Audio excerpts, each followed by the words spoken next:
Those of you who know me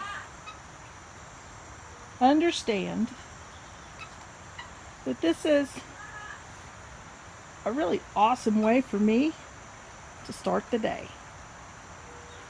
I'm surrounded by animals. There's Raven and Jacob and Leo and Jesse Doodle. Dakota's running around somewhere. Got the chickens, the 2 guineas. One of our little hens is on the nest. But we've got Javier's cows who've come up, and one of them has decided he likes our barn. And from the looks of it, he likes somebody else too. I don't know which one she is, but he likes her.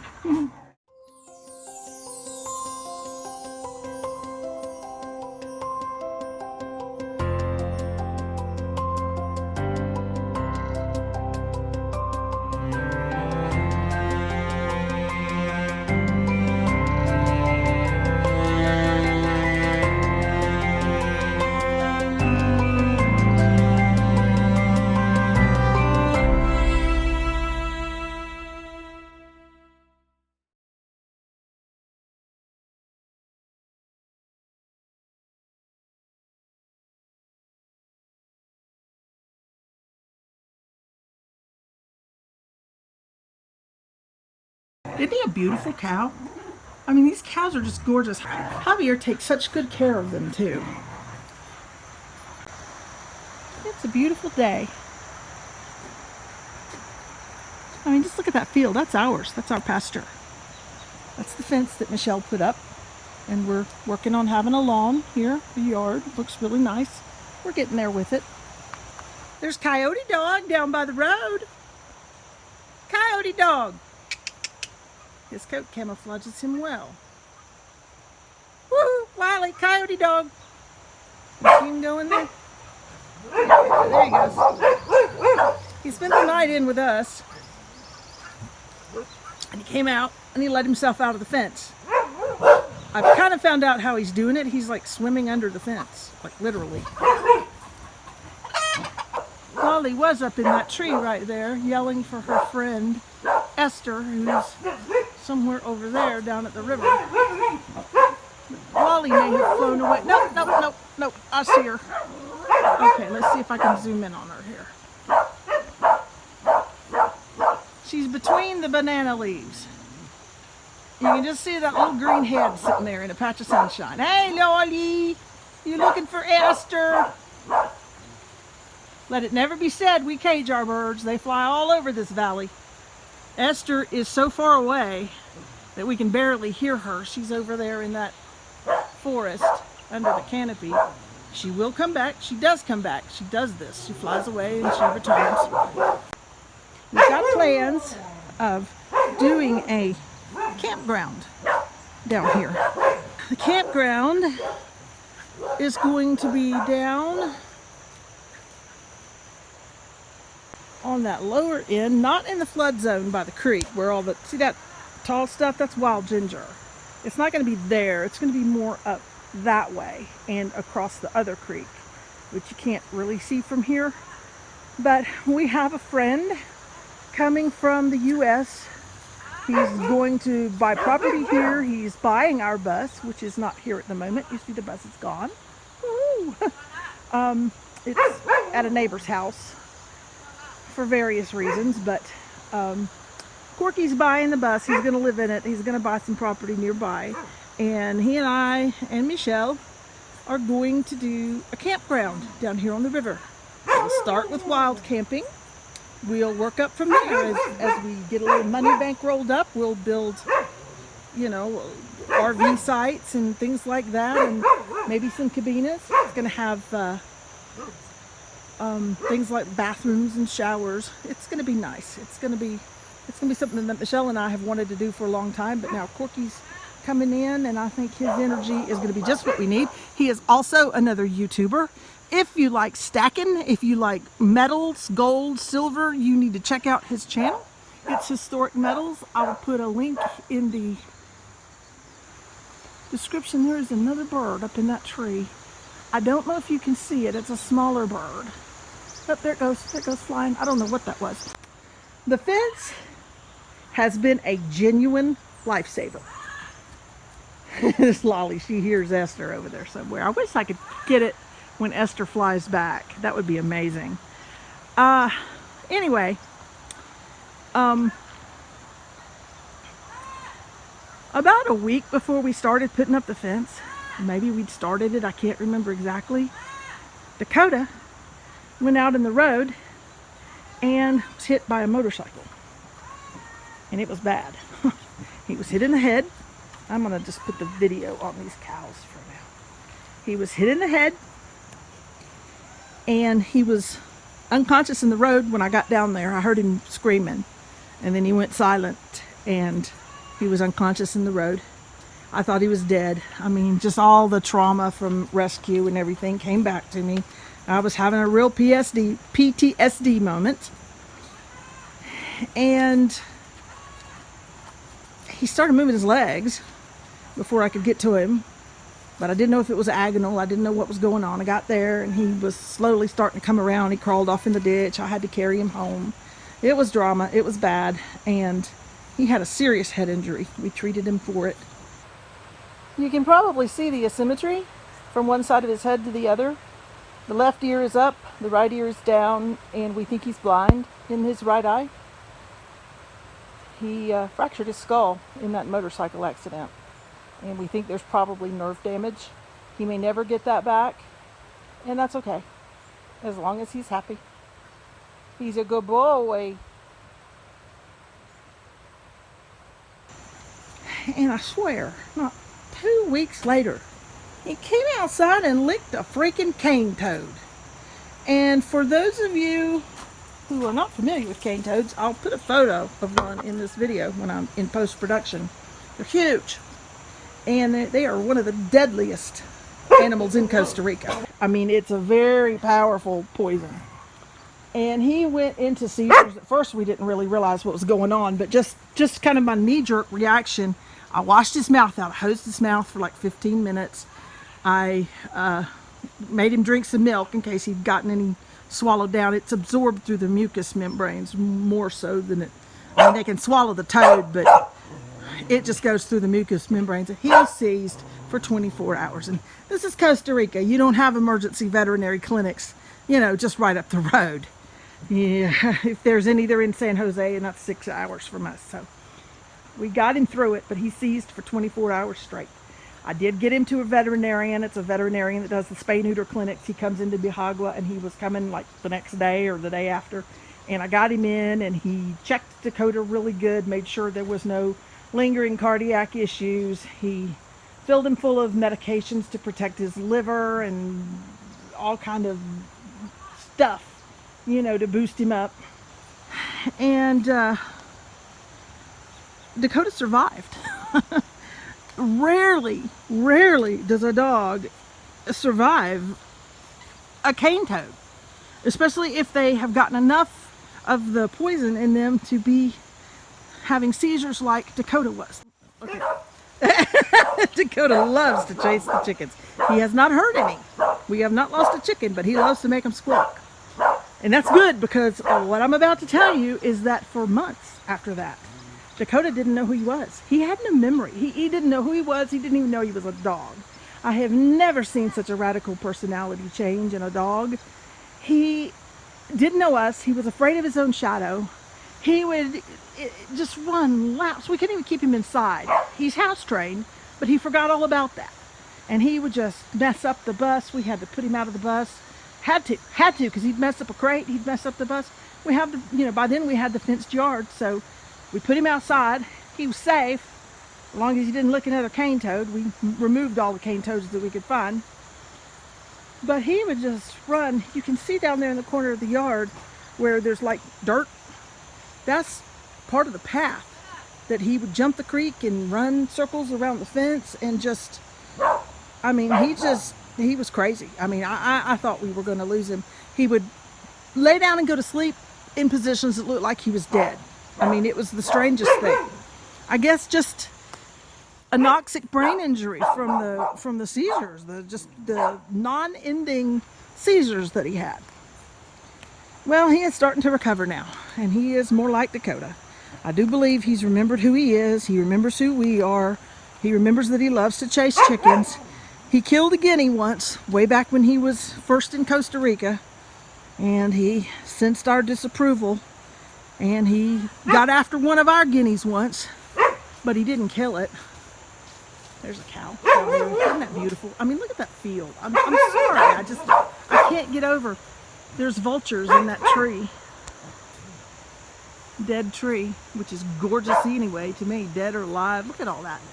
The vines growing in it, the vultures sitting there. Anyway, Dakota got after one of our guineas, and he knew we were unhappy with it. The guinea wasn't injured. And now that he's come back from this whole cane toad thing, he's enjoying chasing the chickens. And I don't mean he chases them around. He will find them all gathered up in a cluster, and he'll just pounce like a coyote right in the middle of them. Just, or, pounce. A fox, coyote, you know how they do. And he just thinks it's so funny when they go squawking everywhere. He doesn't chase them. He just thinks it's hilarious. Now, the other big news, I've gotten some of the farmhouse in the video that I've shot so far, but I've walked my way down here. Oh, I hear Esther. She's moved. She's over here now. She'll be home soon. Anyway, it looks ramshackle from the outside, but believe me, it's all cosmetic. We have moved into the house. We've moved out of the bus. We've sold the bus, or in the process of selling the bus, if we want to be absolutely technically accurate. But we moved into the house, and I'm telling you, I love this house better than any house I've ever lived in, and I've lived in several that I like. The layout, everything about it is just right up my alley. And underneath all the stuff, if you peel all the cosmetic issues back, the house is extremely solid. We need to pour 2 concrete floors where there's wood floors. When Corky gets here, he's going to help us redo the electrical, and we're going to put a new roof on it, and we're going to put the old tin from that roof onto the barn. But we're going to replace any of the fascia that's starting to get a little rotted, and it's just the fascia, it's not the structure of the house. And we're going to start to slowly, over the years, renovate this. So I want you to get a good look at this little house that looks like it's falling down. Trust me when I say it's not. And in a few years, maybe by next year, I will be able to get another video standing right here, and you'll see a big difference. We're very excited about it, and I'm excited about it. And I hope this bird, she's flown, she was over there. She was on that side of the river earlier. I could hear her. Lolly could hear her. Well, she's come at some point all the way over here, and she's yelling from somewhere back there now. She'll be home in a little while, and all will be well. But anyway, we're going to be working on the house. Now, anybody who's been following us also knows Michel and I are not wealthy people. He had money when he came here to get us settled. But once that money went into this farm, we are not liquid. We don't have cash. We don't have money lying around. When we do things like renovate this farmhouse, we have to do it a little bit at a time, as we can. So, it's not like something that we're going to hire a bunch of contractors to come in and just do it all at once. No, that won't happen. Here's the garden that we've been working on. I've got a lot of video. This tree died. I'm not sure why the mandarinas in this spot died, but there was another tree over there that we had cut down recently. This one died just this year. It actually had fruit on it and died with fruit on it. So I don't know what, but anyway, we're going to cut it down, use the wood in another hugelkultur, because believe me when I say that hugelkulturs are the only way to garden here. The ground, it just rains too much. The ground doesn't have a lot of nitrogen in it. The soil, you would think it does, but it does not. It has to be heavily amended, and the rain just turns it into a swamp. So you have to get it up off the ground where there's drainage. That's our cassava, and we've kind of let it grow to weed on the interior of it. The sweet potatoes are gone for the season. But the leafcutter ants got a hold of it again a few days ago. And we got them stopped, but they sure did some damage. But these plants are so big now that they're not going to suffer bad. They're already coming back. My little gray silky up there, little blue silky. I love my silkies. We've got some laying hens ordered. They're babies right now. They're too young. They're too young to be sold, but I'll get them in a couple of weeks and we'll have some babies. I got some more silkies, some polka dotted silkies ordered, and some Plymouth Rock laying hens, and I'm really excited about that. At least I hope they're hens. It's hard to tell when they're that small.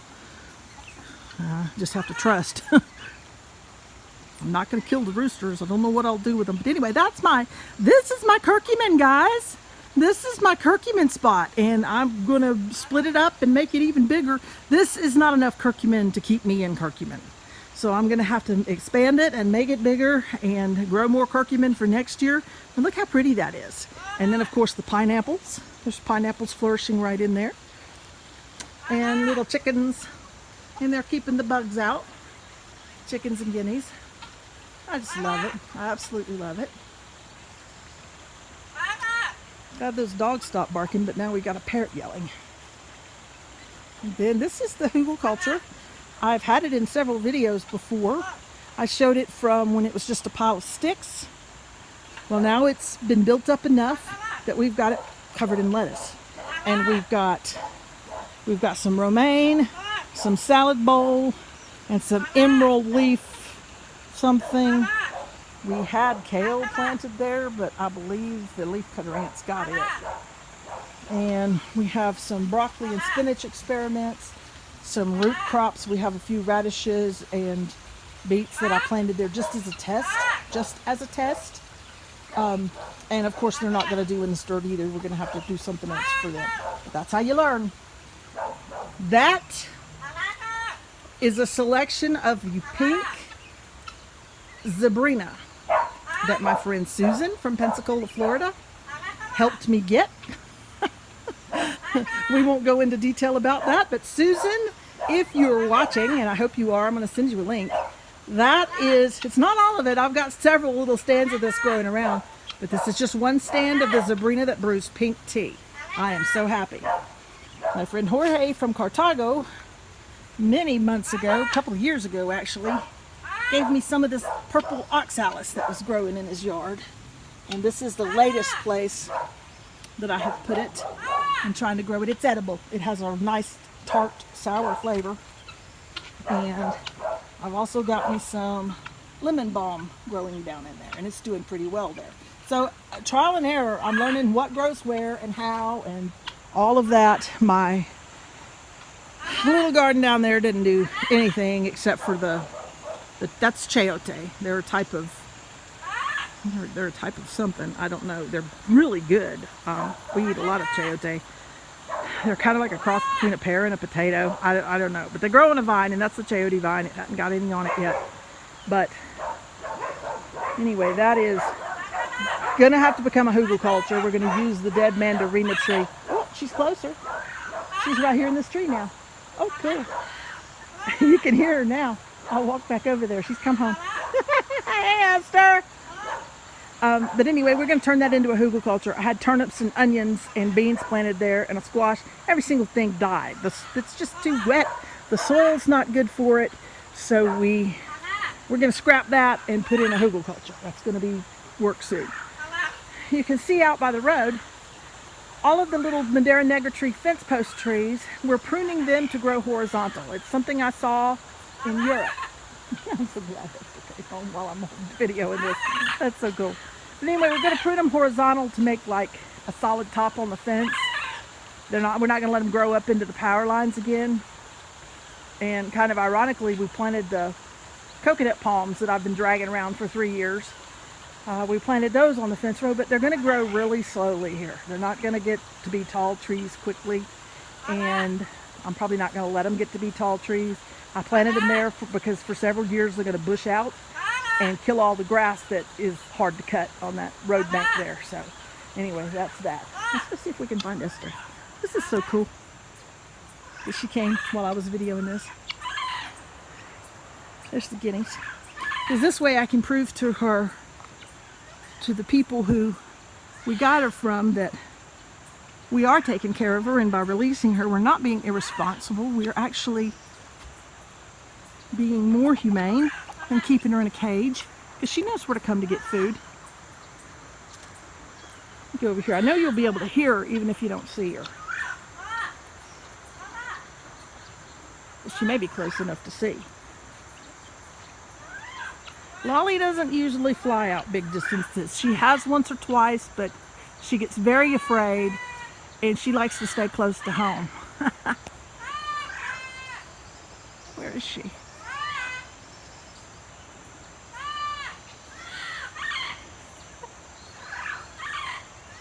Just let you listen for a minute.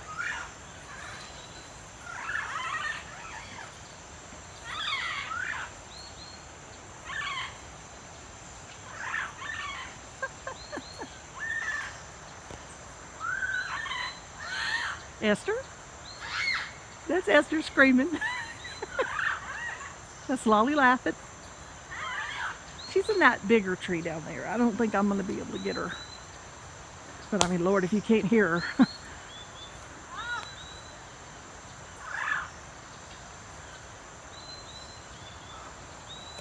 Anyway, we don't cage our parrots.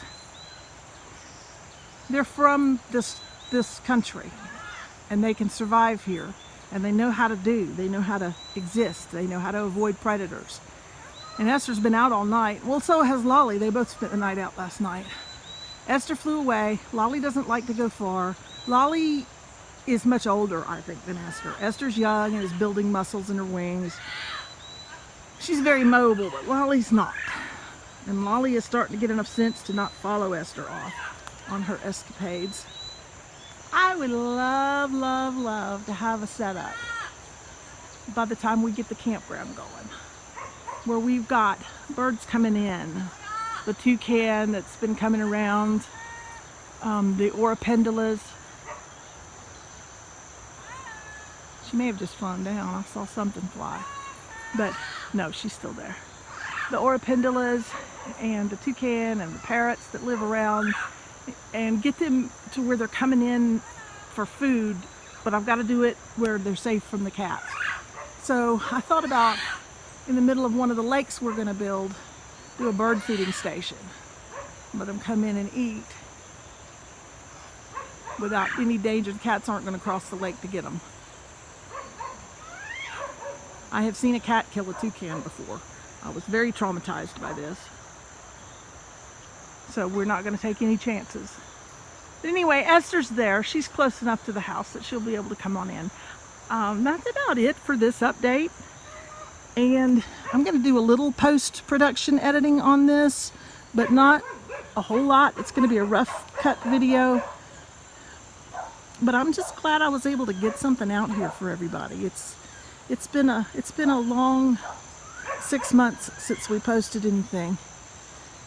One of my other videos, and I'll link it at the end of this one, is about land for sale. And that's what is in the frame of this video right now across the road from us. It's a wonderful lot for anybody who might be looking to purchase big land in Costa Rica. It's 58 hectares. It has abundant water. There's a plantation and mandarina plantation already established on it. It has some protected rainforest, which increases its value. It has a lot of really nice features, and it butts up to the Miravalles. I still can't say it correctly, but that volcano that you're looking at right there, it butts up to that. And land this close to a volcano is, it's kind of rare because it's government owned, a lot of it, and it's just been in the Perez family for so many generations that they have owned it, and now they're able to sell it. But they're selling it because the matriarch and patriarch of the family are long gone, and all of the kids who inherited the land are getting older, and their grandkids, most of them don't want to come back and settle on the mountain. Some of them do. I've talked to one or two of them that would love to do something with that land, but you know what, it's just a lot of land, and you know, they want, he's asking about 600,000 USD for it. It's a fair price, people. I mean, it's a fair price for that bunch of land, but it's way out of my price range, and it's out of the price range of a lot of people that I know. But there are people who it would be just perfect for. So check out the video about it, and we will catch up later. Oh my god. Stay away. Stay away, monster.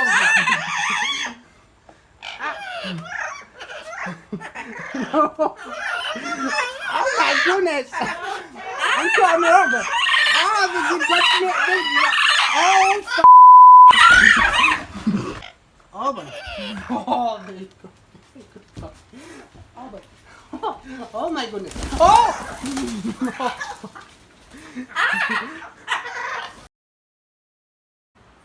If you like our videos, hit that subscribe button and click the bell icon if you'd like to get notifications when we upload new content. Thank you so much for watching.